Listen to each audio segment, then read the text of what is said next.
కూడా వచ్చి మీ అందరికీ మన ప్రభు రక్షకుడు యేసుక్రీస్తు పరిశుద్ధమైన నామములో మీ అందరికీ వందనాలు. అందరూ కూర్చున్నారండి, మీరు కొంచెం ముందర జరగండి.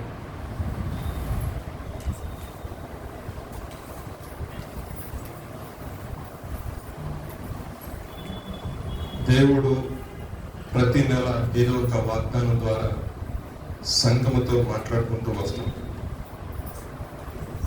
2024 సంవత్సరం జనవరి 1 రోజున మనకి దేవుడు పెంచిన వాగ్దానం ఏంటంటే, నీ కోరికని సిద్ధింపచేసి నీ ఆలోచన యావత్తును నేను సఫలపరుస్తాను అని దేవుడు వాగ్దానం చేశాడు. అదేవిధంగా ఫిబ్రవరి నెలకు వచ్చేసరికి అతడు యెహోవాను ఆశ్రయించినంత కాలం ఆయన అతనిని వర్ధిల్ల చేశాడు. అదేవిధంగా ఈ మార్చి నెలలో కూడా దేవుడు ఒక మంచి వాగ్దానం మనకు అనుగ్రహించాడు.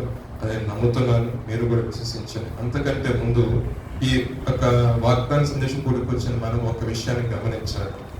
పరిశుద్ధ గ్రంథంలో అనేక రకమైన వాగ్దానాలు ఉన్నాయి, కానీ వాటిలో కొన్నిటి మనం తీసుకునే ప్రార్థనా పూర్వకంగా మీ యొద్దకి తీసుకురావడం జరుగుతుంది.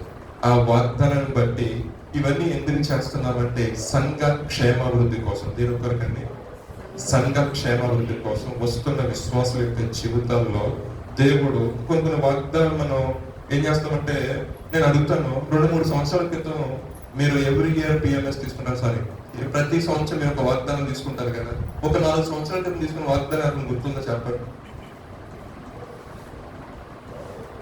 మంచి నాకే గుర్తులేదు. ఒప్పుకోవాలి, యథార్థవంతులు ఒప్పుకుంటారు, దేవుడు సరే, దేవుడు వాళ్ళు దీవిస్తారు. సో ఒక 4 years ఇంకా కొంచెం ముందరికి వెళ్దాం. మీరు చిన్నపిల్లలకు ఉన్నప్పుడు కూడా మీరు చర్చెస్కి వెళ్తున్నప్పుడు, ఏ చర్చికి వెళ్ళినా, నా చిన్నప్పుడు అయితే నేను పెట్టుకోవచ్చుకి వెళ్ళినా అవసరం, ఏ చర్చికి వెళ్ళినా సరే అండి తీసుకుంటాం, వాగ్దానం తీసుకుంటాం. 2 నెలలు 3 నెలలు లేదా వారం ప్రార్థన చేయడం తర్వాత ఏమైపోయిందో తెలియదు, కానీ వాగ్దానం చేసిన దేవుడు మర్చిపోయాడు మన పట్ల. హల్లెలూయా. సో మీరు ప్రతి నెల వస్తున్నారు, పిఎంఎస్కి వస్తున్నారు, దేవుడి కుటుంబం బట్టి ఈరోజు చాలా ఎక్కువ మంది కనపడుతున్నారు. బికాస్ లెంట్ డేస్ గురించి లెంట్ ప్రేయర్స్ జరుగుతున్నాయి కాబట్టి అటెండ్ అవుతున్నారు. నేను ఒకటి చెప్తాను, నేను లెంట్కి అగెన్స్ట్ కాదు, కానీ లెంట్ గురించి బైబిల్ ఎక్కడ చెప్పడు. కాకపోతే 40 దినాలు మీరు ఫాస్టింగ్ చేయమని నేను చెప్పను. నేను అంటాను, కుదిరితే 365 రోజులు చేయండి, లేదంటే వారానికి ఒకసారి మీరు ఫాస్టింగ్ అన్నా 52 వారాలు చక్కగా 52 రోజులు చేస్తారు. 40 రోజులు ఫాస్టింగ్ చేయడం మంచిది. అసలు 40 రోజులు సబ్జెక్ట్ కూడా చెప్తాను. వాక్యంలోకి వెళ్దాము, చిన్న ప్రార్థన చేసి వాక్యంలోకి వెళ్దాం. ఈ 40 రోజులు ఎందుకు లేకుండా 40 రోజులు మాత్రమే దీక్ష ఎందుకు చేయాలి? 40 రోజులు మాత్రమే ఎందుకని? 40 days లో ఉన్న స్పెషాలిటీ ఏంటి ఎవరైనా చెప్తారా? 40 days గురించి బైబిల్ చెప్పిన, వివిధ మత గ్రంథాలు చెప్పిన 40 days అనేది ప్రామాణికంగా చేస్తారు. అంటే ఒక్క 40 రోజులు అన్నిటిని విడిచిపెట్టిన వ్యక్తి ఒకే పనిని 40 రోజులు చేస్తే 41 రోజు నుండి అదే పని చేయడానికి ఇష్టపడతారు.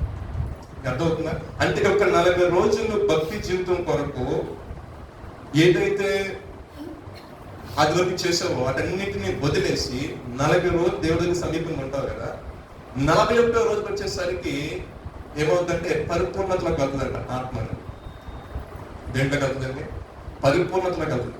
పరిపూర్ణతలోకి వెళ్ళినప్పుడు ఆటోమేటిక్ ఏంటంటే ఇదివరకు తాగినట్టు తాగిన వైపు వెళ్తాం, ఇదివరకు తిరిగినట్టు తిరుగుతనం వైపు వెళ్తాం, ఇదివరకు వెళ్ళిన తిరుగుతనం వైపు వెళ్తాం. ఇంకా ఇదివరకు ఏదైతే అనిచ్చమైన కార్యాలు ఉన్నాయో అది చేయడానికి మనసు అనేది ప్రేరేపించబడి, ఎందుకంటే 40 దినాలు నల్లగొట్టబడ్డావు కాబట్టి. ఆ 40 దినాలు ఎవరి కొరకు సమీపంగా ఉన్నామండి? ఏ భక్తి చేసి ఎలా చేసి ఎవరికి ఎక్కడ భగవంతునికి సమీపంగా ఉంటాం నేర్చుకున్నాం కాబట్టి భగవంతునికి ఇష్టం లేని క్రియలు చేయడానికి ఆత్మ అనేది సిద్ధపడదని గర్దిస్తూ ఉంటుంది. దాంట్లో గొప్పతనం అంటే 40 days ఉన్న గొప్పతనం. అందుకే నేను వేరే ముందు చెప్పడం కాదు, కానీ మనం చూస్తూ ఉంటాం, మన తోటి సహోదరు కుటుంబాల్లో 40 దినాలు దీక్ష చేస్తారు. మా ముస్లిం సహోదరులు చూసిన 40 దినాలు రంజాన్ పండుగ చేస్తారు. క్రైస్తవులు కూడా ఈ మధ్యన యేసు మానవుడు స్టార్ట్ చేసి 40 దినాలు వాళ్ళు ఫాస్టింగ్ చేస్తున్నారు. దాని గురించి మాట్లాడలేదు, కానీ సో థింగ్ ఏంటంటే ఒక 40 days అనేది నువ్వు దేవుడికి మరింత సమీపంగా ఉంటే నీలో ఏమంటే దేవునికి స్తోత్ర. హల్లెలూయా. కాలం ఇంటికి వెళ్తారు, రీసెర్చ్ చేయండి, మీ తోట వారు అడగండి, ఇంకా అడగండి, దాని గురించి పెద్ద మాట్లాడండి. కానీ చేయడం మంచిదే, కానీ అంటాను ఈ 40 days చేసేసి వదిలేస్తారు కొంతమంది. 41 days కా నుంచి కేజీ చికెన్ తెచ్చుకుని ఒక అదరేజ్ మీకు 41 రోజు కొంతమంది తీసుకుని కొట్టండి. చెప్తారు, ఒక మాట చెప్తున్నారు. ఎందుకంటే ఈ 40 ఎప్పుడు గడిచిపోద్దా, 40 days గడిచిపోద్దా అని అనే కాన్సెప్ట్ ఉన్నది. ఈ 40 days నేను ఏం పొందుకున్నాను దేవుడి దగ్గర నుండి, అది ఇంపార్టెంట్. మీరు లెంట్ ప్రేయర్ కోసం సంతోషం, మీ ఆత్మీయ జీవితాన్ని సరి చేసుకున్నారు. ఇంకా ఆత్మీయ జీవితం ప్రభుని అడిగిన దర్శనంతో నాతో మాట్లాడు ప్రభా, కలతో నాతో మాట్లాడు ప్రభా, నీ ప్రత్యక్షం నాకు తెలియజేయ ప్రభా. ఇదిగో నీ కృప నేను పొందుకోవాలి, నీ కృప నాకు అధికం కావాలి, కృప వెంబడి కృప నేను ఈ 40 దినాలని అనుభవించాలి. ఇదో నామకార్థంగా వచ్చేసి ప్రార్థించుకోండి. Very important days.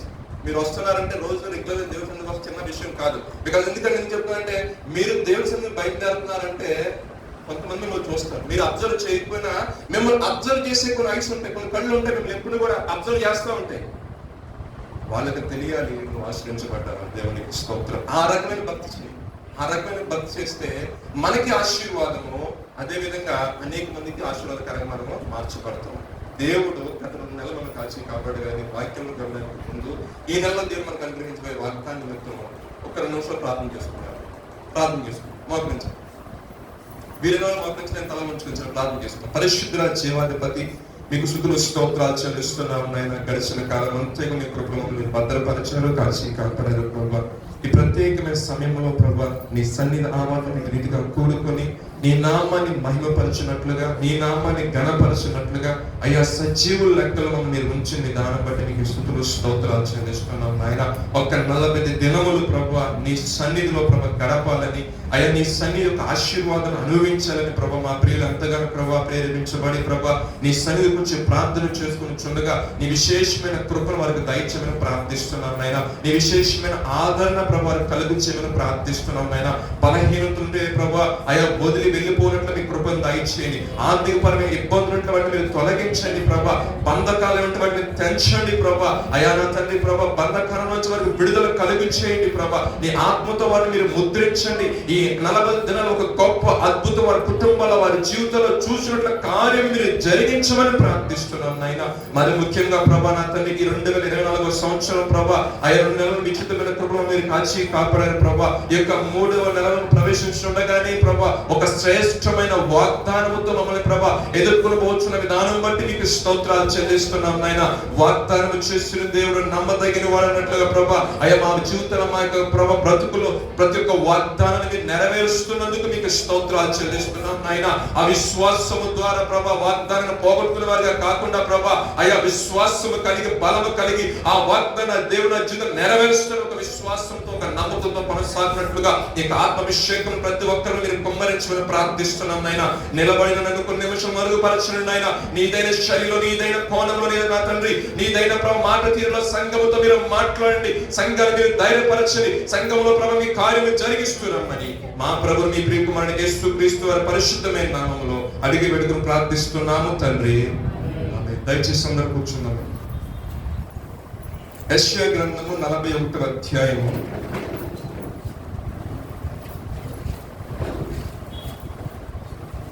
యెషయా గ్రంథము 41వ అధ్యాయము 16వ వాక్యము చదవండి.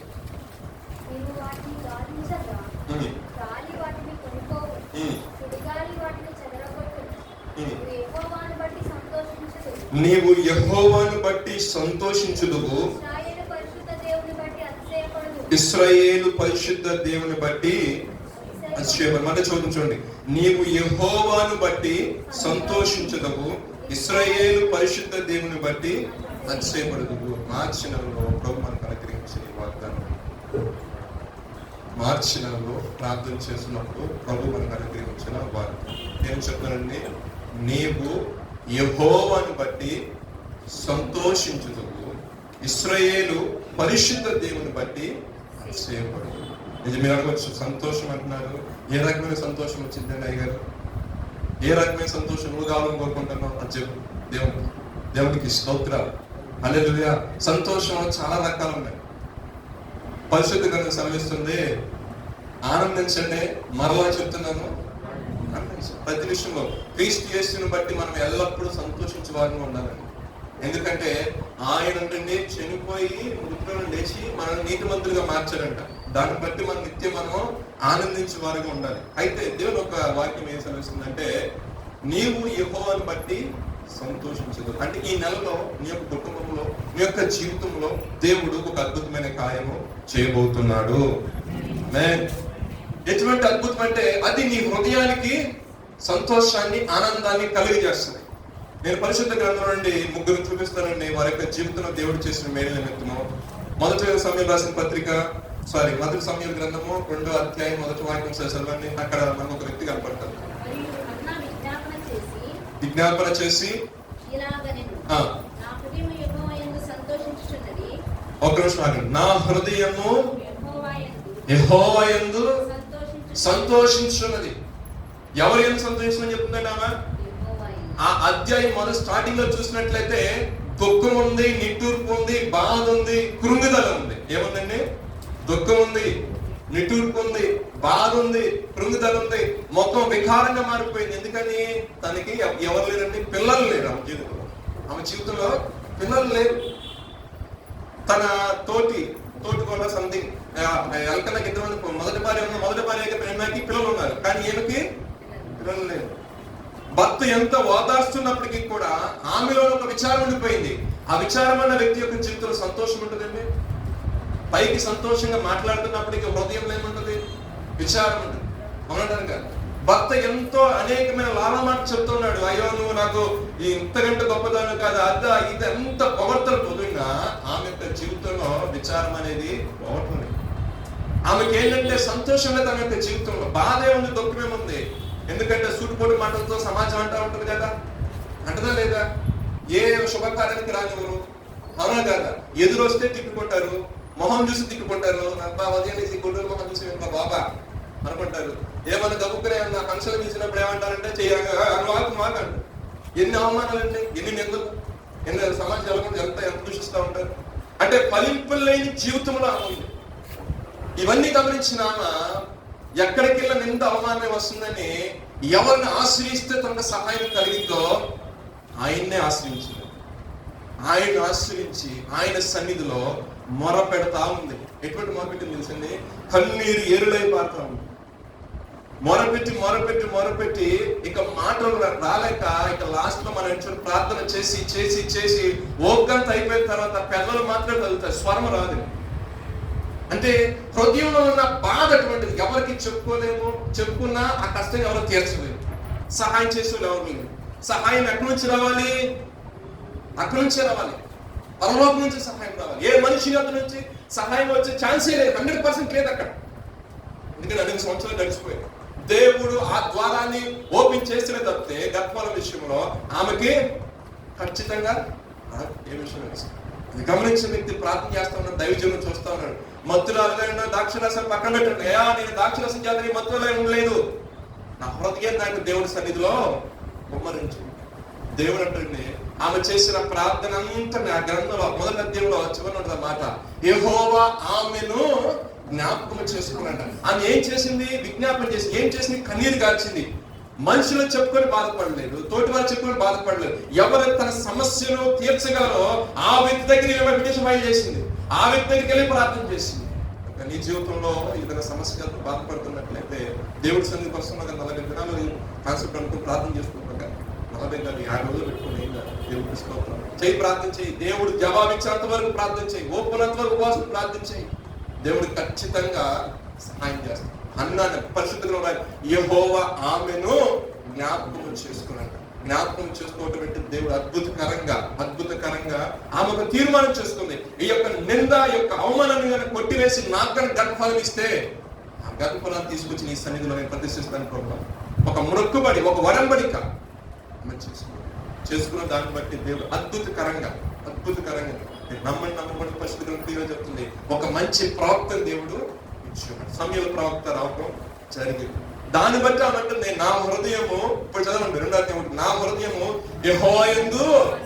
అంతకుముందు ఆ జీవితం ఏం లేదు, సంతోషం లేదు. అంటే ఆమె దేవుణ్ణి ఆశ్రయించింది కాబట్టి, దేవుడు ఆమెను దీవించాడు కాబట్టి తర్వాత కుమారుని ఇచ్చేసిన తర్వాత కూడా అంట ఆమెకి దేవుడు కుమారుని దీవించాడు. ఆమె సంతోషకరం చెప్తున్న మాట అంటే నా హృదయము దేవుని యందు ఆనందించాడు. తర్వాత యెహోవా యందు నాకు మహాబలం అంటే అంతకుముందు ఏమి లేదు, బలహీనరాలు అయిపోయింది. అనేక మంది అన్న మాటలు చూటుపోటు మాటలకి ఏమైపోయింది, బలహీన విశ్వాసం అన్ని విషయాల్లో సన్నగిలిపోయింది. ఎప్పుడైతే ప్రభువుని ఆశ్రయించి ప్రభు దగ్గర ఫలం పొందిందో ఇప్పుడేమో ధైర్యం వచ్చింది. సర్వ సమాజంలో ఎక్కడికి వెళ్ళినా సరే అమ్మా నా ముందర ప్రిఫరెన్స్ ఇవ్వండి. ఒకటి కాదు, రెండు కాదు, దేవుడు అద్భుతంగా ఆయన డోర్ ఓపెన్ చేస్తే క్లోజ్ చేయాలి అవడం లేదంటే. ఆయన ఒక్కసారిగా మన జీవితంలో మేలు కోసం ఒక డోర్ ఓపెన్ చేసాను అనుకోండి, అపవాదిగా అనుకుంటా నేను మూసేసేయాలి అనుకుంటాడు అంతే. అది తాత్కాలికం, అది నేను గెలిచాను అనుకుంటాడు వాడు అంతే. కానీ అంతిమ విషయం ఎవరిదండి? క్రీస్తు బిడ్డలు, ఆయన బిడ్డలు. తాత్కాలికంగా సమస్యలు ఇబ్బందులు వస్తాయి, కానీ వాటన్నిటిని తప్పించి విడిపించే దేవుడు మనం ఆరాధిస్తున్న దేవుడు. దేవుడికి స్తోత్రం. వాళ్ళు కింద చదువు, రెండు మాటలు చదువుదాం.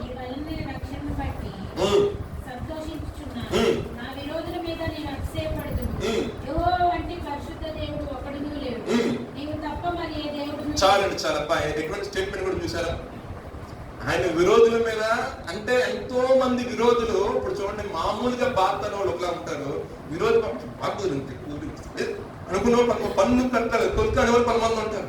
అయితే అంటుంది నా విరోధులు ఎవరైతే ఉన్నారో వాళ్ళ మీద నాకు చేయబడ్డా అంటే వాళ్ళందరినీ పక్కనట్టేసే విధంగా వాళ్ళందరూ ఒక మాట పడ్డారు కదా, వాళ్ళందరికి బుద్ధి చెప్పినట్లు నువ్వు నా పట్ల కార్యం చేసావు ప్రభా. అసలు నీ వంటి గొప్ప దేవుడు ఎవరు లేదయా, నీ వంటి దేవుడు ఎవరు లేదు. ఏ విషయంలో సరే మన సాక్షి మన సాక్షి మనకుంటారు. చాలా మంది అందరూ వస్తున్నాయి, ఇంకా రాలేదా వెయిట్ చెప్పండి, అయ్యా నాకు ఇంకా సమయం ఉంది, నేను కొంచెం దేవుడితో గడపాల్సిన సమయం ఉంది, ఇస్తాడు అంతే.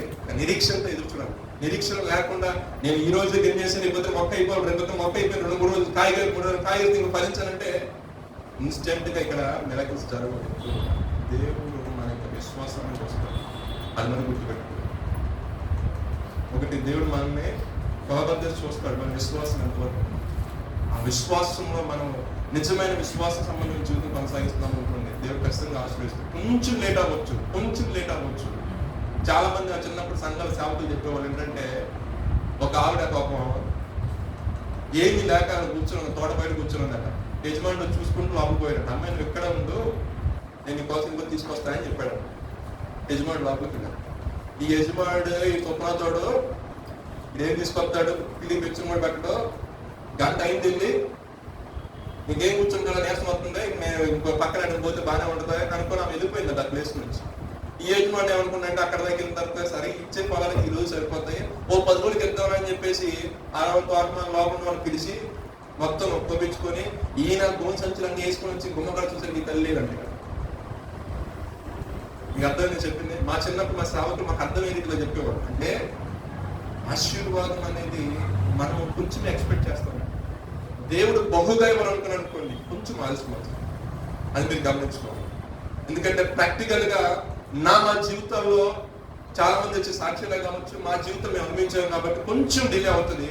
బట్ మనం ఏంటంటే మనం ఎక్స్పెక్ట్ చేయని విధంగా దేవుడు అభివృద్ధి అనేది కలిగజేస్తాడు. దేవునికి స్తోత్రం. హల్లెలూయా. ఒక్కరు లేరు ప్రార్థన చేసిందేమా ఎంతమంది ఇచ్చాడండి? కనుక పెద్ద సైన్యం. దేవునికి స్తోత్రం. అది మన యొక్క దేవుడు ఏం చేస్తాడంటే సంతోషాన్ని వృద్ధి పొందించే దేవుడు అండి. ఎటువంటి వ్యక్తులైనా సరే ఆశ్రయించే దేవుడు, ఎటువంటి వ్యక్తులైనా సరే ఆయన పాదంలోకి వచ్చి అడిగిన మీరంతా ఆయన సర్వ శరీరులకు ఏమైనండి, సర్వ శరీరులకు ఆయన దేవుడే. సర్వ శరీరులకు దేవుడు. యెహోవా అందరికి ఉపకారం. కీర్తనకారుడు అంటాడు యెహోవా అందరికి ఉపకారం. అంటే ఎవరైతే మంచి మనసాక్షి కలిగి వాళ్ళకి ఆలోచన పరిస్థితి విధంగా అడిగితంట ఆయన కరుణావాస్తులుగా దేవుడు కాబట్టి కన్నీటిని చూసి చలించిపోతాడు. బిడ్డ ఏడుస్తుంటే ఏ తల్లిదండ్రులకైనా సంతోషం ఉంటుందండి చెప్పండి. హృదయం చలించిపోతూ ఉంటుంది. వాళ్ళకి ఏదో ఒకటి ఇచ్చే కొంచెం కాంప్రమైజ్ చేయాలని వస్తాం, అవునా కాదు? అదేవిధంగా మనం కన్నీటితో వేలతో మనం ప్రార్థన చేస్తున్నప్పుడు మన దేవుడు ఆ ప్రార్థన ఆలకించాలంటారా? 100% ఆయన ఆలకిస్తాడు. మాటికి వచ్చి ఈమె గోజాడుకున్నట్టు అన్యాయస్తుడైన న్యాయాధిపతి న్యాయం చేస్తే నేను న్యాయవంతును యథార్థవంతుడు, నేను న్యాయం చేయనా? దివారాత్రులు ధ్యానిస్తున్నాం, నా దేవుడు చూడలేదా? నువ్వు కాల్సిన కన్నా దేవుడు ఇంట్లో లేదా? నువ్వు పెడుతున్న మాట ఆయన సరిగ్గా చేరకలనుకుంటున్నావా? చేరుతున్నా. అందుకే నేను ఈ నెలకి దేవుడు వార్త చేశాడు ఏంటంటే నీ యెహోవాను బట్టి నువ్వు సంతోషిస్తావు. ఆమేన్. హల్లెలూయా. ఇంకొక మాట చూద్దామండి పరిశుద్ధ గ్రంథంలో నుండి. దానియేలు గ్రంథము 6వ అధ్యాయం 17వ వాక్యం చూసినట్లయితే, దేవుని భక్తి చేస్తున్నాడని చెప్పేసి దానియేలు తీసుకుని వెళ్ళి సింహాల బోన్లో వేశాడు. సింహాల బోన్లో వేసినప్పుడు రాజుకి ఆ రాత్రంతా నిద్ర పట్టలేదంటండి. నిద్ర పట్టకపోగా ఆ రాత్రి ఆ రాజు గారు ఏం చేశారంటే, మనలాగే ఇప్పుడు మీరు ఎలాగైతే ఫాస్టింగ్ ఉండి దేవుడి సన్నిధికి వచ్చారో అలాగే ఆయన ఆ రాత్రి ఫాస్టింగ్ ఉండి ప్రార్థన చేశాడంట. ప్రార్థన చేసినప్పుడు తెల్లవారు అవటం ఏంటో, తెల్లవారుచుండే దాన్ని పరిగెత్తుకొని అక్కడ గొప్ప దగ్గరకు వచ్చారంట. 23వ వాక్యం చదవమ్మా, 6వ అధ్యాయం. ఒక నిమిషం. అయితే వచ్చేసరికి ఆయన అంటాడు, జీవము గల దేవుని సేవకుడమైన దానియేలు, నిత్యము నీవు సేవించున్న నిన్ను రక్షింపగలిగిన అడిగాను.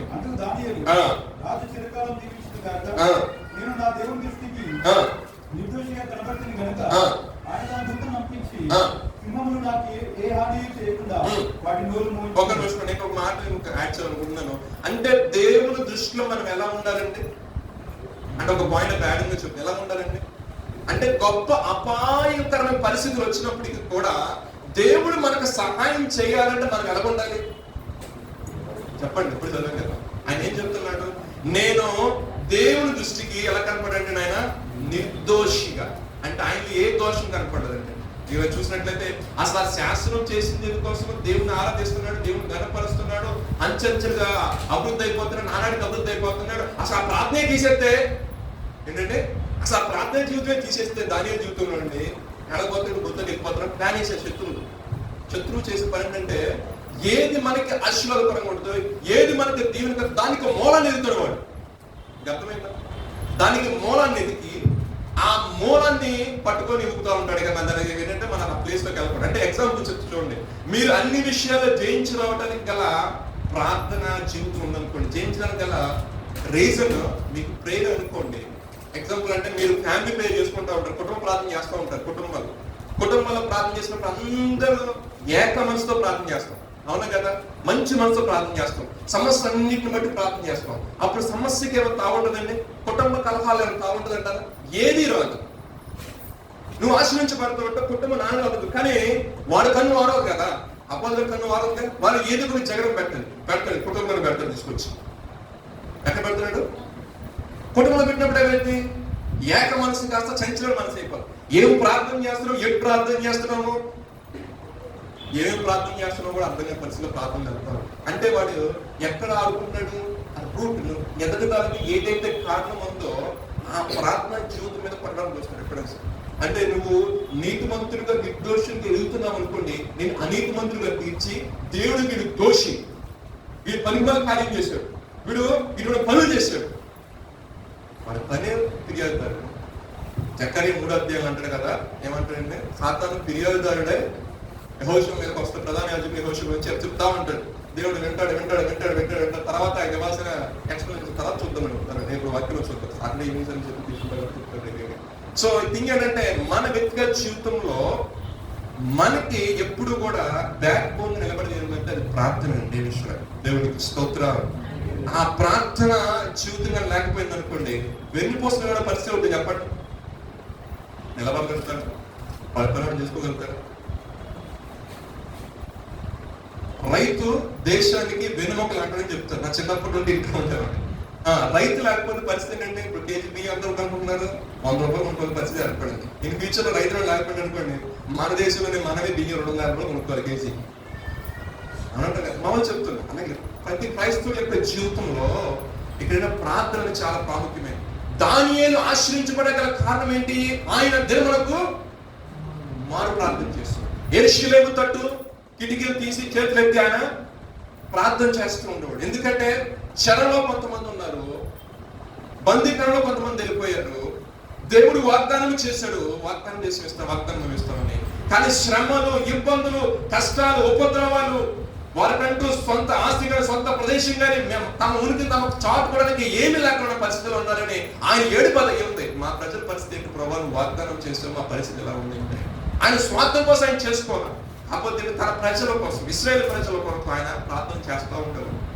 దాన్ని బట్టి ఆయన దేవుడు తన దృష్టిలో గొప్ప నిర్దోష కనబడిన అంచెంచి ఆశ్రయించి వస్తున్నప్పుడు శత్రువు ఒక పన్నాగం పని ఏ విధంగా చేతనైనా ఈ ఒక ప్రార్థన ఆలకించి దేవుడు ఆమెను అంటాడేమో, ఒక ఆమెను అంటే ఇశ్రాయేలు అందరూ కూడా సమాజంగా ఏర్పడిపోతారు, ఇశ్రాయేలు రాజ్యం ఏర్పడిపోతుంది, దేవుడు యొక్క రాజ్యం వచ్చేస్తాను. అపవాదిగాడు ఏం చేశాడంటే అస్సలు ప్రార్థన చేస్తాను విడిగా టార్గెట్ పెట్టుకున్నట్టు దానియేలుకి శత్రువు ఏం చేస్తాడని టార్గెట్ చేశాడు. అయినా సరే వెళ్ళాడు.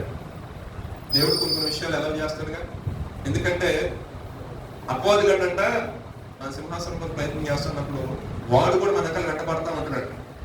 దేవుడు వానకు రాణిస్తాడు అంటే అందరూ తెలియాలి కదా, మన సింహాసనం కూర్చుని అక్కడ తొక్కుతున్నట్టు కింద తొక్కితే కనపడుతుంది, వాడు కూడా వెంబడిస్తాడు. అయిపోయి ఇప్పుడు అయిపోతుంది చాలా చూస్తూ ఉంటాడు, చేజింగ్ చేస్తూ ఉంటాడు. అపోజిట్ మన ఏదో విషయంలో ప్రయత్నం పడేస్తాడు. దేవుడు ఏం చేస్తాడంటే తీసుకుని అక్కడ దారి ఆడిస్తాడు, తన బిడ్డకు తన సింహాసనంలో కూర్చొని పెడతాడు. సాతాను శీఘ్రంగా ఆయన పాద కింద అనుగ్రహిస్తాడు. దానియేలు యొక్క జీవితంలో కూడా శాసనాలు వచ్చాయి, మంత్రులు వచ్చారు, అందరూ వచ్చారు.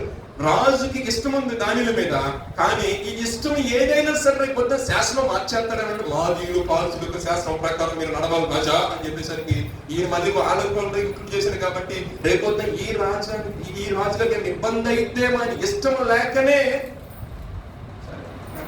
ఇంకేం చేస్తారు, మనసులో బాధపడి వ్యాకులం చెంది వెళ్ళి ఉపవాసం ఉండి అన్ని మానేసి ఉపవాసం ప్రార్థన చేసి ఉదయాన్నే పరిగెత్తుకుంటూ వచ్చాడు. ఆయన అనుకున్నాడు, అంటున్నాడు, జీవుడు దేవుని ఆరాధిస్తున్నావు దానియేలు, నిత్యం నువ్వు సేవిస్తున్న దేవుని రక్షించాడా? మనలో వెళ్తారు చాలా మందికి, దేవుని రక్షించాడా, దేవునికి సాయం చేస్తాడని దేవునికి ఇస్తాడు, నువ్వు విశ్వాసం చెప్పాలి. దానియేలు అంటున్నాడు, నా నిర్దోషత్వం దేవుడు చూశాడు, నేను దేవుడి ఎదుట నేను నిర్దోషిగా ఎంచబడితిని, కనబడితిని, ఈ సింహాలన్నీ హానించాను. వెను వెంటనే మమ్మల్ని దానిని బయట 23 వాక్యం చదవం. ఇప్పుడు రాజుకి అత్యధికమైన సంతోషం కలిగింది అంటాడు. ఇక్కడ చూడండి, నీ సంతోషం గురించి మాట్లాడుతున్నాం ఈరోజు మనం. రాజుకి సంతోషం కలిగింది ఎవరిని బట్టి? దానిని బట్టి. ఎందుకంటే దానిలో అంత ఇష్టము. మనం అంటారు ఒక వ్యక్తి నిర్దోషంగా యథార్థంగా పరిశుద్ధంగా కల్మషం లేకుండా ఉన్నదన్నట్టు మాట్లాడుతున్నప్పుడు ఎవరైనా సరే ఇష్టపడతారు అంటారు కదా. అదేవిధంగా చదువుకుంటా మొక్కసు చేసుకుంటా లోపల పెట్టుకుని బయటలో పెట్టి మాట్లాడుకుంటుంది. వాళ్ళు కూడా నేను వచ్చినప్పుడు అట్టే బిహేవ్ చేస్తాను. ఓకే అయితే నమ్మినట్టు ఉంటారు, నమ్మరాడు అవుతుంది. కానీ రాజుకి బాగా అర్థమైంది దానియేలు యొక్క ఉద్దేశం. దానియేలు గురించి ఎందుకంటే దానియేలుకి దేవుని ఆత్మ కలిగిన వ్యక్తి అని ఒక పేరు కూడా ఉంది. దేవునికి స్తోత్రం, హల్లెలూయా. చదవండి మాట చదవండి ఒకసారి. అతి సంతోషభరితుడై ఆజ్ఞీయగా తీసిది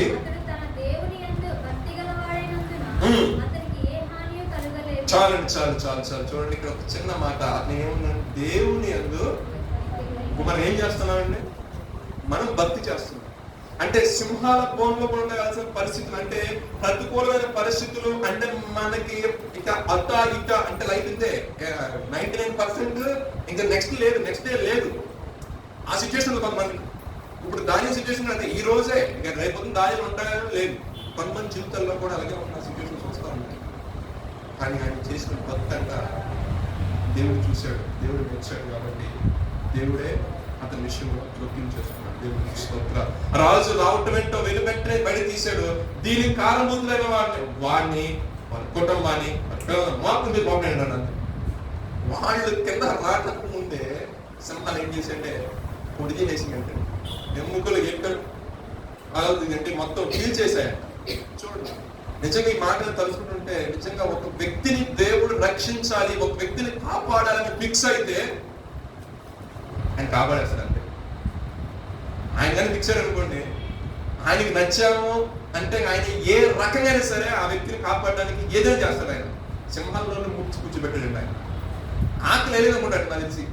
దానిని చూసినప్పుడు దానిని చూసి ఇంప్రెస్ అయిపోయి నేను కూడా భక్తి నేను కూడా ప్రార్థన చేద్దాం అని కూర్చొని నిజంగా కొన్ని చాలా మంది సేవకులు నానా రకాలుగా వర్ణించారు ఆ విషయాన్ని.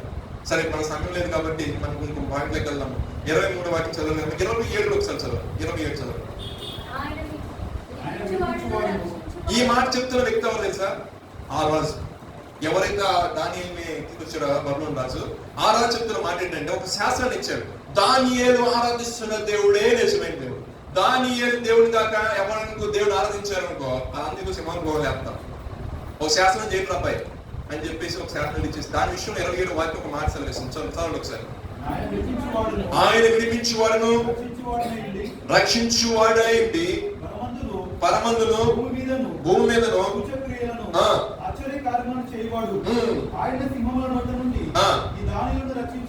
చాలండి చాలు. ఈ మాట చెప్తున్నాడు, రాజు చెప్తున్నాడు. విడిపించుటకు రక్షించుటకు సమర్థుడు ఎవరంటే ఆయనే. మనం ఆరాధిస్తున్న దేవుడు. ఒక రోషం ఉండాలి, ఒక ధైర్యం ఉండాలి. ప్రతికూల పరిస్థితులు రావా అంటే నేను చెప్తాను, క్రైస్తవ జీవితం ప్రతికూల పరిస్థితులు వస్తాయి. గొప్ప సాక్ష్యం కోసం, గొప్ప సాక్ష్యం కోసం. అది గమనించుకో. వచ్చాయా వాడి స్తోత్రం ప్రభా, నేను ఇది అనుకున్నా, నాకు ఇద్దరికి వచ్చింది. సరే, నువ్వేమి నేర్పించాలనుకుంటున్నావో అది నాకు నేర్పించు. కానీ ఒకటి అడగదు దేవుడు, ఈ యొక్క పరీక్షలో నిలబడే శక్తి నాకు ఇవ్వాలి. ఈ పరీక్షను తట్టుకునే సహనం నాకు ఓర్పులు. ఎందుకంటే ఆ శక్తి, ఆ బలం లేకపోతే నేను పడిపోయి నీ నామాన్ని అవమానం చేస్తాను. వచ్చాయి ప్రతికూల పరిస్థితులు వచ్చాయి, కానీ ఇప్పుడు నేను నిలబడాలి. నా విశ్వాసాన్ని పరిశీలన చేయాలి. దేవా, నా హృదయాన్ని పరిశీలించి పరీక్షించి తెలుసుకోవాలని ఆయన ఒకే మాట. ఇప్పుడు మనం ఒక్కసారి దేవుడు ఏం చేస్తారంటే, ఇప్పుడు దాకా ఆశ ఒక్కసారి అలా కొంచెం అలా ఆగుతాడు. అక్కడ మనం ఏంటంటే అది ఓకే, ఇది ట్రయల్ పీరియడ్, మనం ఇప్పుడు టెస్ట్ పీరియడ్ ఉంది కాబట్టి దీంట్లో మనం కొంచెం జాగ్రత్తగా వెళ్ళాలి. ప్రభు మనం పరిశీలన చేస్తున్నాడు. లేదంటే ప్రభు రేపు ఒక అద్భుతం చేయకపోతే నేను చేయబోతున్నాడు. ఒక సాక్ష్యం ఇక్కడ రాబోతుంది. దేవా, ఆ శక్తి నాకు, ఈ తక్కువ శక్తిని, తక్కువ బలం నిలబడే అయానంటే ఆ యొక్క బలాన్ని నాకు దయచి, ఆత్మస్థైర్యం నాకు మనం ప్రార్థన చేసుకోవాలి. దేవునికి స్తోత్రం. నిజంగా దానియేలు కృంగిపోయి దానియేలు వేసరిపోతే ఈరోజు దానిని మనం చెప్పుకునే వాళ్ళం కాదు. దానియేలు ఒక నమ్మకం, ఒక నిరీక్షణ. ఎందుకంటే నిత్యం ఆరాధిస్తున్న దేవుడిని రక్షించడానికి సమర్థుడు. ఏ విషయాలైనా సరే నేను ఆరాధిస్తున్న దేవుడు మామూలు వ్యక్తి కాదండి. భూమి ఆకర్షించిన వాడు, దర్శనం ద్వారా మాట్లాడేవాడు, దర్శనం కళాభావం చెప్పేవాడు, ఉన్న వాటిని లేవని ఉన్నట్టుగా చేయవాడు గొప్ప దేవుడు. మా పితరుల దినాల్లో ఆయన కళ చాచగానే ఆ నీళ్ళు మొత్తం కూడా ఏరేమైపోయిందంటే రక్తమయమైపోయింది. గాలులు అనేసరికి ధూళి లేగింది. అనేక అద్భుతమైన కార్యం, ఆశ్చర్యమైన కార్యం జరిగించిన దేవుడు మేము ఆరాధిస్తున్నాం. ఒక రోషం మనకై మనం ఎప్పుడు కూడా అనుకుంటే పక్కన వాళ్ళు మనం పొందదీసే మాట్లాడినప్పటికీ కూడా నువ్వు రోషం తెచ్చుకోవాలి. ఎందుకు సంఘానికి ప్రతి ఆపద రమ్మంటారు దైవజన్ అంటే ఏదైనా విశ్వాసం సన్నగిలిపోతున్నామో అని చెప్పేసి నిన్ను అనుక్షణము కూడా ప్రభు వైపుకి నిన్ను గురుకొల్పడానికి ఈ సంఘ ఆరాధనలన్నీ కూడా. పాస్టర్ గారు పని పాటలకు ఆరాధన పెట్టిన ఒకసారి బైబిల్ మీకు సరిపోదా?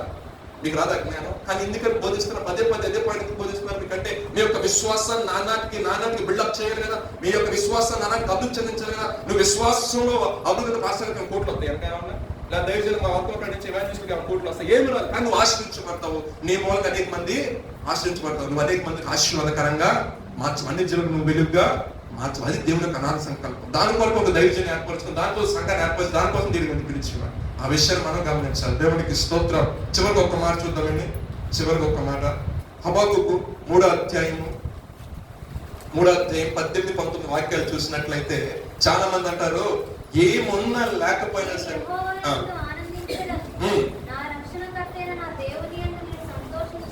ఈ మాట ఈ ప్రవక్త అండి హబక్కూకు అనే వ్యక్తి క్రీస్తు పూర్వం 7వ శతాబ్దంలో ఉన్న ప్రవక్త. క్రీస్తు పూర్వం 7వ శతాబ్దంలో ఉన్న ప్రవక్త ఈ మాట్లాడిన కారణం ఏంటంటే ఆ రోజుల్లో దేవుడు కొన్ని కట్టడలో కొన్ని విధులు చెప్పినప్పుడు ఆ కట్టడలో ఆ విధులు ఆ ధర్మశాస్త్ర సంబంధమైన క్రియలు చేయకుండా నానా రకాలుగా వీళ్ళు ప్రవర్తించినప్పుడు పక్కన దేశం వాళ్ళందరూ వచ్చేసి ఈ దేవుని పేరుని జనాంగాన్ని ఇబ్బంది పెడుతున్నప్పుడు, దేవా నువ్వు ఎందుకు మౌనంగా ఉంటున్నావు, నువ్వెందుకు ఈ యొక్క శత్రువైన వాడు దేవుని మీద దాడి చేస్తున్నప్పుడు నువ్వు ఎందుకు ఊరుకుని ఉంటున్నావు ప్రభా, వారి మీద పగ తీసుకోవా అని అడిగే ప్రశ్నాత్మకంగా ఆ బుక్ స్టార్ట్ అవుతుంది. హబక్కూకు. ఆ హబక్కూకు లాస్ట్ వచ్చేసరికి అంటాడు, ఏమైనా కానీ ఏదైనా సరే చేతిలో పైన రాకపోయినా అంజలు చెడు ఫలించిపోయిన ఏమైనా జరిగినా సరే నేనైతే యెహోవా యందు మాట నా రక్షణకర్తైన దేవుని యందు నేను సంతోషం. అంటే ఒక మేలు జరిగినా జరగకపోయినా ఒక విధమైన మేము ప్లాన్ చేస్తున్నాం, ఒక విధంగా ఒక ఏమంటారు దాన్ని, ఒక షాపే కావచ్చు, ఒక ఉద్యోగమే కావచ్చు, ఒక బిజినెస్ కావచ్చు, ఏదైనా కావచ్చు, నీ ఆత్మీయ ఏది జరిగినా ఒక నష్టమే వాటిల్లో కొన్ని దాంట్లో కష్టమే రాని ప్రతికూల పరిస్థితులు రాని ఏది ఏమైనా సరే ప్రభా నేనైతే నా హృదయంలో బట్టి నేను సంతోషిస్తాను. అంటే మేలు జరిగినా జరగకపోయినా పరిస్థితులు జీవితం కావాలంటే ఎల్లప్పుడూ కూడా దేవుని వాడుగా మనం ఉండాలి. అంటే దేవుడు మేలు చేయక మానే దేవుడు కాదండి. పరిశుద్ధ గ్రంథం సెలవిస్తుంది, ఈ పరిచయం నువ్వు నాకు నా విషయంలో చేసి ఈ పరిచర్యను నేను మర్చిపోవటకు నేను అన్యాయస్తునైనా దేవుని గారు కార్పెట్ వేస్తున్నావా, వర్షిప్ చేస్తున్నావా, పాటలు పాడుతున్నావా, నీ సంఘానికి ఏ రకంగా సహకరించిన అవన్నీ పనులు నువ్వు చేస్తున్నావా, ఈ పనులు ఎవరి కోసం చేస్తున్నావు, దేవుని కొరకే కదా అని ఆయన కొరకే నువ్వు చేసావు, ఖచ్చితంగా ఆయన యొద్ద నుండి వచ్చే ప్రతిఫలం ఉంటుంది. లేదండి పాస్టర్ గారు మనల కోసమే చేస్తున్నాం, పాస్టర్ గారు మనల కోసమే, లేదు సంఘంలో నేను కనపడాలని చేస్తున్నావు అంటే అంటే దానివల్ల వచ్చే ప్రతిఫలం శూన్యం. ఇది వాస్తవం. మనం పరిచయం చేసిన ఏం చేసిన ఘనపరిచిన, సేవకులకి కానుకిచ్చినా లేదా కానుకలు సమర్పించినా అది హృదయపూర్వకంగా ఎవరు సమర్పిస్తున్నట్టు తీసుకెళ్ళాలి. అప్పుడు దాని నుండి ఆశీర్వాదం అనిపిస్తాం, దాని నుంచి దీవుని అనిపిస్తాం. ఎందుకంటే ఆయన ప్రతి ఒక్కటిని లెక్క చూసేది, ప్రతి ఒక్క విషయాన్ని. అందుకే ఇవన్నీ ఎరిగిన హబాక్కు అంటాడు, అసలు అంజరం చెట్టు పుయ్యకపోయినా, ద్రాక్ష చెట్లు ఫలించకపోయినా, చేతిలో పైలు చేతికి రాకపోయినా నేనైతే నా రక్షణకర్త నేను సంతోషిస్తాను, ఆనందిస్తాను. నా జీవితం ఎల్లప్పుడూ కూడా నా సంతోషానికి కారణం ఆయన. ఆ విధమైన కమిట్మెంట్ లో మనం వెళ్ళాలి. ఏదో ఇస్తేనే దేవుడు, ఏదో ఇవ్వకపోతే దేవుడు. నా దేవుడు మనం చూసాం కదా, బంధకాల నుంచి విడుదల కలిగించే దేవుడు, మన సంతోషాన్ని పరిపూర్ణం చేసే దేవుడు. నువ్వు కన్నీటితో ప్రార్థన చేసిన కన్నీటి ప్రార్థన ఆలకించదు. చివరి ఒక మాట చెప్పి ముగిస్తానని రోమిలకు రాసిన పత్రిక 5వ అధ్యాయం 3వ వాక్యం. రోమిలకు రాసిన పత్రిక 5వ అధ్యాయం 3వ వాక్యం. శ్రమ ఓర్పును, ఓర్పు పరీక్షను, పరీక్ష నిరీక్షణను కలుగు చేయనని ఎరిగి శ్రమల యందును అతిశయపడదు. ఈ మాట చెప్పడానికి కారణం ఏంటంటే మనం ఈరోజు 2 పాయింట్స్ చూసాం. ఒకటి ఏంటంటే నీవు యెహోవాను బట్టి సంతోషించదు, ఇశ్రాయేలు పరిశుద్ధ దేవుని బట్టి అతిశయపడదు. సో సంతోషంగా చూసాం. లాస్ట్ ఒక పాయింట్ అతిశయం గురించి. చాలా మందికి మా అతిశయం ఇదండి, మాకు ఇది ఉందండి, మాకు దాన్ని బట్టి అతిశయపడదు. మాకు ఇంత జ్ఞానం ఉందండి, మాకు ఇంత ఎక్కడ రాస్తుంది, మాకు ఇదండి అదే చెప్తూ ఉంటాం. కానీ క్రైస్తవులకు అతిశయం ఏమన్నారంటే మా అతిశయ కారణం ప్రభు. రాజులు తమ యొక్క ఏమంటారని శౌర్యం బట్టి అతిశయించుకోడు, శూరుడు తన శౌర్యం బట్టి, రాజు తన జ్ఞానం బట్టి అతిశయించుకోడు. అతిశయించువాడు భూమి మీద నీతి న్యాయం జరిగించున్న యెహోవాను బట్టే అతిశయించాలి. అది ఓల్డ్ టెస్టిమెంట్. న్యూ టెస్టిమెంట్ చెప్తున్న శ్రమ ఓర్పును, ఓర్పు సహనము, పరీక్ష నిరీక్షణను ఎరిగి శ్రమల యందు మన ఇప్పుడు అతిశయకాలం ఏమేమి ఉండాలి? శ్రమ ఇబ్బంది వచ్చినప్పుడు అతిశయపడి వచ్చిందా? మన అందరూ చెప్పారు కదా, సతీష్ అన్న ఒకసారి వాక్యం చెప్పుకుంటా, శ్రమ వచ్చింది 5 kg చికెన్ తెచ్చుకోవాలి అంతే. అంతే శ్రమ వచ్చింది కదా అని మనం కృంగిపోయి అమ్మో ఇలాగుంది కదా, నో.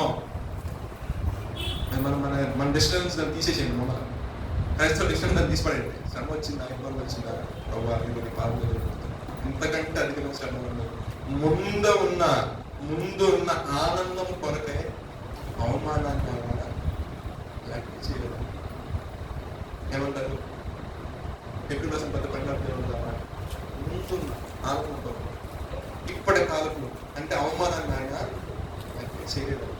మన జీవితంలో ఇబ్బందులు, ప్రతికూల పరిస్థితులు వస్తాయి, అనారోగ్య సమస్యలు వస్తాయి, ఉద్యోగాల్లో అబ్స్టకల్స్ వస్తూ ఉంటాయి. కానీ మనకు వచ్చే కారణం అంటే మన దేవుడు మనల్ని సమర్థించుకునే స్థితిలో ఎన్నటికీ కూర్చున్నబట్టాడు. అందరూ చెప్పిన ఒకసారి హల్లెలూయా. మన దేవుడు మన తలలు పైకెత్తి వాడి ఉంచుతాడు. ఆ విషయం మనం నిర్దోషత్వం కలిగి, మనం ప్రేమ కలిగి తండ్రి నేను మనుషులు ఎవ్వరి మీద ఆధారపడకుండా నీ మీద ఆధారపడి చేస్తున్నాను బాబా. మీరు 40 days పెట్టుకున్నారు కదా, దైవజనులు ప్రేరేపించి 40 రోజుల కోసం అని చెప్పారు. 5 days వస్తున్నారు కాబట్టి మీరైతే ఎక్స్టెండ్ చేసుకోండి. 40 days అని కాదు, మీ ఇష్టం, మీ ఓపిక. సో ఈ 40 days అయినా సరే ఉన్నాను మీ వాక్యం ఇస్తున్నప్పుడు ప్రార్థన పడుతున్నారండి, ఎక్కువ ప్రార్థన చేసి, ఎక్కువ కన్నీళ్ళు కాల్చండి, ఎక్కువ దేవుడి సరిగ్గా. ఎందుకంటే మీరు ఒక మాట చెప్తారు ఇంకొక సరే. మన ఇప్పుడు ఏంటంటే ఒక మాట ఏంటంటే మనము ఒక్కొక్క రూపాయి బ్యాంకులో దాచామనుకోండి. మీరు ఇప్పుడు యంగ్స్టర్స్ ఉన్నారు, ఇప్పుడు నుంచి ఒక 100-200 దాచుకుని వచ్చారనుకోండి. మీకు మ్యారేజ్ అయ్యి, మీ పిల్లలు పుట్టి, మీరు వృద్ధాప్యం వచ్చేసరికి అది అంతే అమౌంట్, అది ఒక బల్క్ అమౌంట్ అవుతుంది. అవునా కదా? అదంతా ఎవరి కోసం దాచిపెట్టారు? మీరు మీకోసం దాచుకున్నారా? అంటే మీ నెక్స్ట్ అందరికి సంతోషం ఉండదని కదా. సో ఇప్పుడు కృప కూడా అంతేనండి, ప్రార్థన కూడా అంతే, చేసే భక్తి కూడా అంతే. దాన్ని ఒకసారి ఇమాజిన్ చేసుకోండి. నువ్వు ఎంత భక్తి చేసి ఎంత ఎదుగుగా దేవుడి నీ యొక్క కన్నీరు కాచుతావో రాబో తర్వాత అందరికి కూడా అది ఆశీర్వాదకరంగా మారుతుంది. మీరు ఎలా చెప్తారంటే అబ్రహాం చేసిన పని అంటే మనకు మూలపిత్రుడు మన అబ్రహాం బెస్ట్ ఎగ్జాంపుల్. ఆయన నీతిమంతుడుగా విశ్వాసం మూలంగా వాగ్దానం విషయంలో ఆశ్చర్యపడక వాగ్దానం చేసిన దేవుడు నమ్మదగిన వాడు, ఖచ్చితంగా నాకు కుమారుడు ఇస్తాడు అని నమ్మాడు. వాగ్దానం పుత్రుని ఇస్తాదన్న మాటకి నవ్వు వృద్ధాప్యం వచ్చాడు. మరి ఆనాటి నుండి దాన్ని స్థిరపరచడానికి కొన్ని ప్రతికూల పరిస్థితులు వచ్చినప్పటికీ దావీదు వంశంలో వచ్చి ఆయన నేను అభిషేకించిన దావీదు విషయంలో నేను మాట ఇచ్చి మాట తప్పే దేవుడిగా ఉన్నాను, శాశ్వత కాల సింహాసనాన్ని అతను నేను స్థిరపరుస్తానట్ల యేసు ప్రభువాన్ని ఆయన తీసుకుని వచ్చాను. మీకు అర్థమైంది కదా, మనం చేసే భక్తి ఎప్పటికీ కూడా నిష్ప్రయోజనం కాదని. నువ్వు కార్చే కానీ ఎప్పటికీ నిష్ప్రయోజనం కాదు. నీ యవ్వన కాలంలో సమయం ఉండగానే ఈ కొద్ది దినాల్లోనే బిఫోర్ నువ్వు ఉద్యోగానికి వెళ్ళడానికి ముందే నువ్వు ప్రభుత్వంలో ప్రార్థించి తర్వాత కృప విస్తరించబడటం అనేది నీ లైఫ్ నువ్వు చూస్తావు. 30 సంవత్సరాలకు నువ్వు గట్టి వర్క్ చేసుకుంటే నీ తల 30 నుంచి 70 సంవత్సరాల వరకు ఆ కృప ఏ విధంగా వెంబడిస్తుందో, ఆయన ప్రేమ ఏ విధంగా వెంబడిస్తుందో సాక్షాత్ నువ్వు వచ్చి సాక్షాత్ మనంటే మరి మా పరిస్థితి ఉంటారు. మీరు అందరూ ప్రార్థన చేశారు, మా అందరి కోసం ప్రార్థన చేస్తున్నారు కాబట్టి ఇంకా అనేక మంది బిడ్డలు దీవించడం ప్రార్థన జరుగుతుంది. పెద్దవారిని మీరు మీ యొక్క విజ్ఞాపనలో మా కోసం ప్రార్థన చేస్తే ఇంకా అనేక మంది బిడ్డలు దేవుడు వెళ్ళడానికి, ఇంకా అనేక మంది బిడ్డలు యొక్క బలంగా దేవుడు సాగడానికి ఎంతగానో తోడ్పడిన వారు ఉంటారు. ప్రార్థన చాలా ఇంపార్టెంట్. 40 days ప్రేయర్ చేస్తున్నాం సంఘ క్షేమాభివృద్ధి కోసం, సంఘంలో ప్రతి ఒక్క వ్యక్తి గురించి, సంఘ నాయకుల క్షేమం కోసం ప్రార్థన దినాల్లో. ఎందుకంటే మనం అంత్య దినాల్లో ఎప్పటి నుంచి మా చిన్నప్పటి నుంచి మాట చెప్తానంటే చూడండి, కాలము సంపూర్ణం, దేవుడు రాక సమీపం. మీరు ఏమే ఉంటారు కదా, ఈ మధ్యన తల్లో చిక్కు పెట్టారు తెలుసా? ఇది తెలిసి మాట తల్లో చిక్కు పెట్టారు అంటే చిన్న బ్రెయిన్ ఓపెన్ చేసి తల్లో చిక్కు పెట్టారు. చిక్కు పెట్టి ఇంకా ఏం ఆపరేట్ చేస్తే ఆపరేట్ చేస్తారు. నేను రాబోయే కాలంలో 6:30 మొదలు మనం చెప్తున్నాను కదా, అంటే రెవల్యూషన్ చాప్టర్ వచ్చి చెప్తాడు. అయితే చూడండి, చాలా టెక్నాలజీ చాలా మారుతా ఉంది. మనుషుల్ని నేను వేలాలి అని సాతాను గాడు ఆది నుండి వాడు ప్రణాళిక చేసుకుని కూర్చున్నాడు. సో వాడిని యేసు గారు ఒక్కసారి కొట్టాడు, ఆ తల చదువుచేసి కానీ తల తీసేసి ఆ తోకేసి తిరుగుతా ఉన్నాడు. అది చేసే క్రియలు, అది చేసే హంగం ఒక మాదిరిగా ఉంటుంది. కానీ ఒక విషయం మనం గమనించాల్సిన విషయం ఏంటంటే, క్రైస్తవులు మనం సమయం మందు అస్సలు మనం ఎక్కువ మనం ప్రార్థించాలి ఉండాలి. విశ్వాసంతో మనం ఉన్నప్పుడు దృష్టి మనమే ముట్టడం, దృష్టి మన దగ్గర రాడు. దేవుడి కొద్ది మట్టి తన మీకు ఆశ్రయించాక ఏ వాగ్దానం ఇచ్చాడు దేవుని? నీవు యెహోవా యందు పక్కన చెప్పండి అన్నమాట. ఈ నెలలో దేవుడు ఖచ్చితంగా నీ యొక్క జీవితంలో సంతోషాన్ని కలిగి చేయను కాక ప్రార్థన చేసుకున్నాను. 2 నిమిషాలు.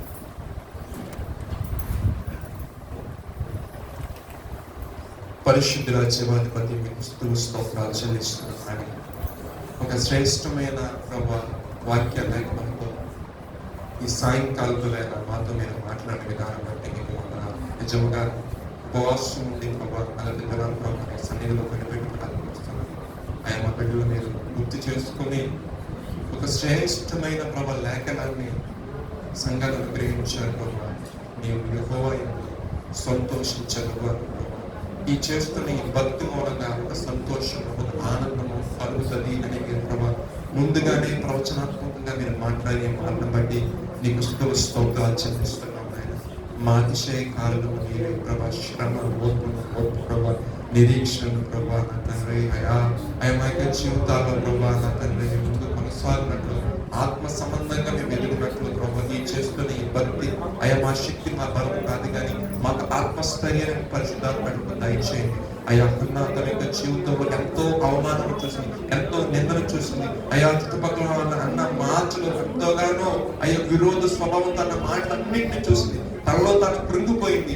ఏ మనుషులు కూడా నాకు సహాయం చేయలేదు అనుకుంది ప్రభా. కానీ ప్రభా ఏ మనుషులు అయ్యి నాకు సహాయం కలగదు, ఎందుకంటే అయా కార్యం జరిగించవలసింది నా దేవుడే అని ప్రభా. నీ పాద శిలోహులు నీ మందిరానికి వచ్చి ప్రభా అయా నా తండ్రి ప్రభా నీ బలిపీఠం మీద కూర్చొని కన్నీటితో ప్రభా తన యొక్క విజ్ఞాపన ప్రభా అయా తన హృదయాన్ని కుమ్మరించింది ప్రభా. అన్న జీవితాన్ని మీరు జ్ఞాపకం చేసుకున్నారు, అన్నాన్ని మీరు దీవించారు.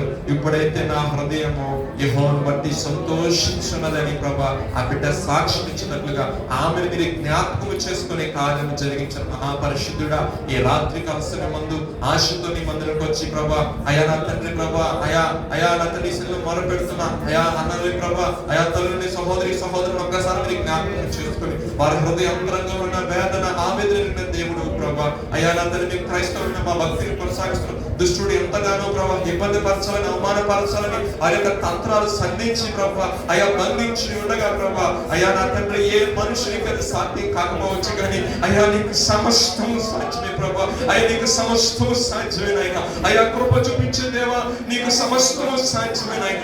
ఒక్కసారి ఆ తల్లి చేస్తున్న జ్ఞాపకం ఆలకించండి. ఒక్కసారి ప్రభా సహోదరులు చేస్తున్న జ్ఞాపకం ఆలకించండి ప్రభా. వారికి నీ ఆశ్చర్యకరమైన సహాయం గ్రహించండి ప్రభా. నీ బాహువలను చాపండి ప్రభా. నేను ఆశ్రయించున్నాను ప్రభా. ఆయన పారిశ్రామిక వచ్చినాను ప్రభా. ఆయన నీ కృపను వేడుకొనిచుండగా ప్రభా. నీ కృప వారిని నింపి నడిపించండి ప్రభా. ఇదిగో నీ హస్తంతో వారిని నింపండి ప్రభా. అయ్యా వారిని సరిగ్గా సాక్ష్యం ఇచ్చినట్లుగా అన్న సాక్ష్యం ఇచ్చినట్లుగా అయ్యా ఇప్పుడైతే నా దేవుని హృదయంలో సంతోషాన్ని నింపినాడు అన్నట్లుగా ఆ బిడ్డ ప్రభు సరిగ్గా సాక్ష్యం ఇచ్చినట్లుగా వారి జీవితంలో ఒక అద్భుతం యేసు నామమున జరుగునుగా మీరు జరిగించండి ప్రభు. మీకు వందనాలు స్తోత్రాలు చెల్లిస్తున్నాం నాయన. అయా దాని యొక్క జీవితంలో అయా చేస్తున్న భక్తిని బట్టి అయా జీవిస్తున్న నీతి గల జీవితాన్ని బట్టి శత్రువుల సాతాన్ని ప్రభా అవమానపరచాలని ప్రభా అయా సిగ్గుపరచాలని ప్రభా కృంగదీయాలని ప్రభా అయా దానిని తీసుకుని వెళ్ళి ప్రభా సింహాని పోల్లో వేసినప్పటికీ ప్రభా అయా రాజు హృదయాన్ని మీరు ప్రేరేపించారు ప్రభా. ఒక్క దాని విషయంలో అయా సంస్థాన అధిపతి రాజు ప్రభా ఆ రాత్రంతా కూడా ప్రభా ఉపవాసుని ప్రార్థన చేస్తున్నప్పుడు ఆయన యొక్క విశ్వాసమును బట్టి ఆయన యొక్క ప్రార్థన బట్టి ప్రభా అయా నది సింహాలను మీరు మూసి ఉన్నారు తండ్రి. అయా అన్యుడు తెలుసుకున్నాడు ప్రభా. అయా నాత నిత్యమును సేవిస్తున్న దానియేలుని దేవుడు రక్షించగలిగినప్పుడు ప్రభా అయా అతను దానియేలు ప్రభా ప్రత్యుత్తరమే రాజు చిరకాలము జీవించిన కాక ప్రభా. అయా నా ప్రియ తండ్రి నేను ఆశ్రయించిన ప్రభు నీ కుమారుడు ప్రభా సజీవ లెక్కలో ఉంచే దేవుడు ప్రభా. శ్రమలు ప్రభా అల్లుకున్నప్పటికీ అయా మరణ భాష్యములు ప్రభా ప్రాణము తీయుటకు అల్లుకున్నప్పటికీ ప్రభా నా కృపాన్ని విడిచిపోదు అన్నట్టుగా ప్రభా నీ కృపతో ప్రభా కుమారుడు మీరు నింపి అయినా ఆయన ఆత్మతో సంధించి ప్రభా నేను రక్షించిన ఒక సమర్థుడు విడిపించిన ఒక సమర్థుడు నాకు అసాధ్యమైనట్టు ఏమీ లేదు అనేటట్టుగా ప్రభా ఒక శాసనాన్ని ప్రభా ఆయన తండ్రి ప్రభా అతను రాసిన గొప్ప దేవుడు తండ్రి. నా దైవమానికి స్తోత్రాలు ప్రభా. ఈ రాత్రిగా సమయం ఉంది ప్రభా అయా బంధకాలంలో ఎవరున్నారో మాకు తెలియదు. అయా విడుదలకు ఎదురు చూస్తున్న వారు ఎవరో మాకు తెలియదు కానీ ఈ రాత్రి కాల సమయం ఉంది. వారి విషయంలో మీరు పూనుకొని కార్యం మీరు జరిగిస్తుంది మీకు స్తోత్రాలు చెల్లిస్తున్నాను ఆయన. అయా వారిని బట్టి ప్రభా అనేక మంది సంతోషించినట్లుగా ఈ కార్యం మీరు జరిగించండి ప్రభా. పాపం అనే బంధకాల నుండి అయా నా తండ్రి చెరల నుండి ప్రభా అయా నా తండ్రి చెరసాల నుండి ప్రభా విడుదల కలిగించే దేవుడు నీవు తండ్రి. ఈ కార్యం జరిగించమని ప్రార్థిస్తున్నాం నాయన.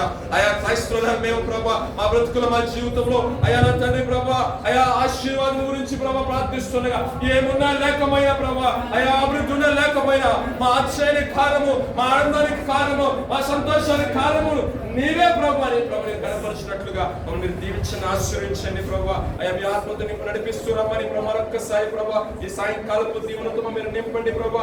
ఆశీర్వదించండి మా అతిశయ కారణము నీవే ప్రభా. అయా నా తండ్రి మా ఆధారము నీవే ప్రభా. మా ఆనందము నీవే ప్రభా. మా దాగు చోటు నీవే ప్రభా. మా రక్షణాధారము నీవే ప్రభా. అయా నా తండ్రి ప్రత్యేకమైన సమయంలో అయా నా తండ్రి సంఘంలో ప్రార్థిస్తున్న నాయకులు మీరు దీవించండి. సంఘ కాపురులు మీరు దీవించండి. నీ క్షేమాభివృద్ధిని కలిగి చేయండి. సంఘంలో క్షేమాభివృద్ధిని కలిగి చేయండి. అయా బలహీనుడి బలపరచండి ఆయన. అయా రోగుని స్వస్థపరచండి ఆయన. ఆర్థిక పరిపాలన బాధపడుతున్నట్లయితే యేసు నామములో గొప్ప విడుదల కలుగు చేయండి ప్రభా. అయా నా తండ్రి ప్రభా ఆర్థిక ఇబ్బంది విడుదల దయచేయండి ప్రభా. అయా మా ప్రియులు ప్రభా ఉద్యోగస్తులు ప్రభా ఉద్యోగ విషయంలో ప్రభా నా తండ్రి వస్తున్న స్టాండర్డ్స్ నుంచి విడుదల దయచేయండి. అయ్యా మంచి ప్రాజెక్టులు రావడానికి అయ్యా మా బిడ్డ ప్రభా ఆశ్రయించబడడానికి ఓ ప్రత్యేకమైన మా ప్రజల ప్రభా నడిచినట్లుగా ఓ ప్రత్యేకమైన మార్గంలో ప్రజల ప్రభా అయ్యా నాతో నడిపించమన్నట్లుగా ఈ యొక్క ఆత్మ నడిపి దయచేయమని ప్రార్థిస్తున్నాను ఆయన. ఈ శరీరం మీద తృప్తి పరచండి. అయా గర్భఫలం కోసం చూసిన బిడ్డ విషయంలో గర్భఫల విషయంలో గొప్ప కార్యం మీరు జరిగించండి. నిన్ను మరి సంతోషించినట్లుగా ఒక కార్యం యేసు నామములో మీరు జరిగిస్తుంది. మీకు ఉన్నతమైన కార్యం మీరు జరిగించండి. అద్భుతం మీరు జరిగించండి. ఈ యెహోవాకు అసాధ్యమైనట్టు ఏమీ లేదని బిడ్డ సాక్షి ఇచ్చినట్లుగా నేను ఎలా వాగ్దానం జీవితం నెరవేర్చబడినట్లుగా అవును ఆమెనట్లుగా కార్యం మీరు జరిగిస్తున్నామని యేసు నామములో అడుగుతున్నాము తండ్రి. యేసు రక్తమే ఇచ్చి ప్రవేశ రక్తం ఇచ్చి యేసు నామములో సంపూర్ణ చేస్తాను. అందరికీ వందనాలు. ఈ అవకాశం ఇచ్చిన స్థానిక ప్రయోజనం